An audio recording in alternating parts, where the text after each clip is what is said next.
দিৱস সেই উপলক্ষে আমি এটা সমদল উলিয়াইছোঁ চৰ্দাৰ বল্লভভাই পেটেলৰ আজি জন্মদিন 150তম জন্মদিন সেই উপলক্ষে আমি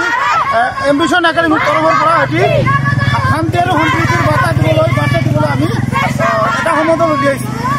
আপুনি কিবা কৰিব বিচাৰে নেকি এই স্বাগতে সকলোকে শান্তিপূৰ্ণভাৱে একতাৰে আমাৰ সমাজত বসবাস কৰিবলৈ মই এই প্লেটফৰ্মৰ পৰা আহ্বান জনাইছোঁ